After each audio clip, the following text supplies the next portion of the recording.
Hello, mummies world എന്ന YouTube ചാനലിലേക്ക് എല്ലാവർക്കും സ്വാഗതം. ഞാൻ ഇന്നെത്തിയിരിക്കുന്നത് പരിപ്പുലത്തിൻ്റെ റെസിപ്പിയുമായിട്ടാണ്.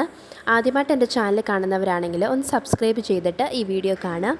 ഈ പരിപ്പുലത്തിന് വേണ്ടി 1 ഗ്ലാസ് പരിപ്പ് ഞാൻ കഴുകി വൃത്തിയാക്കി ഉപ്പും മഞ്ഞൾപ്പൊടിയും ചേർത്ത് നന്നായിട്ടൊന്ന് വേവിച്ചെടുക്കുന്നുണ്ട്.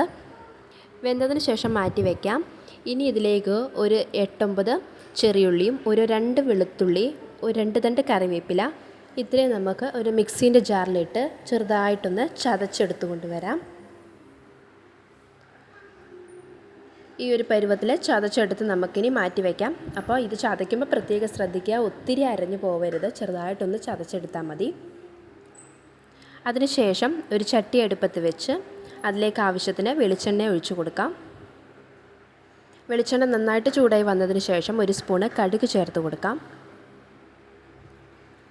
കടുക് പൊട്ടി വന്നതിന് ശേഷം നമ്മൾ നേരത്തെ ചതച്ച് വെച്ചിരിക്കുന്ന ചെറിയുള്ളിയും വെളുത്തുള്ളി, കറിവേപ്പില ഇവയും കൂടി ചേർത്ത് കൊടുത്ത് നമുക്ക് നന്നായിട്ടൊന്ന് മൊരിച്ചെടുക്കാം. ഏകദേശം ഒന്ന് മൊരിഞ്ഞ് വരുമ്പോൾ ഇതിലേക്ക് 1 സ്പൂണ് ചതച്ച മുളക് ചേർത്ത് കൊടുക്കാം. അപ്പോൾ ചതച്ച മുളക് നിങ്ങളുടെ കയ്യിലില്ലെങ്കിൽ നിങ്ങൾ ഉള്ളിയൊക്കെ ചതയ്ക്കുന്നതിൻ്റെ കൂടെ ഒരു വറ്റൽമുളകും കൂടി ഇട്ട് കൊടുത്താൽ മതി.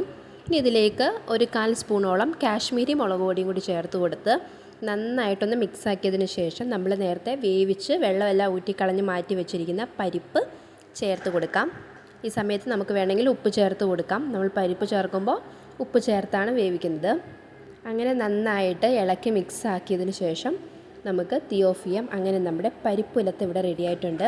അപ്പോൾ പരിപ്പ് വേവിക്കുമ്പോൾ പ്രത്യേകം ശ്രദ്ധിക്കുക, ഒത്തിരി വെന്ത് കുഴഞ്ഞു പോകാതെ ശ്രദ്ധിക്കുക. അതുകൊണ്ട് വിസിലിടാണ്ട്, കുക്കറിലാണെങ്കിൽ വിസിലിടാണ്ട് വേവിച്ചെടുക്കാൻ ശ്രദ്ധിക്കുക. അപ്പോൾ ഈ വീഡിയോ നിങ്ങൾക്ക് എല്ലാവർക്കും ഇഷ്ടപ്പെട്ടു എന്ന് വിചാരിക്കുന്നു. ഇഷ്ടപ്പെട്ടാൽ തയ്യാറാക്കി നോക്കുക. അപ്പോൾ ആദ്യമായിട്ട് എൻ്റെ ചാനൽ കാണുന്നവരാണെങ്കിൽ ഒന്ന് സബ്സ്ക്രൈബ് ചെയ്യുക. ഒപ്പം മറ്റുള്ളവർക്കൊന്ന് ഷെയർ ചെയ്ത് കൊടുക്കുക. അടുത്ത നല്ലൊരു അടിപൊളി റെസിപ്പിയുമായിട്ട് വരാം. അതുവരേക്കും ബൈ.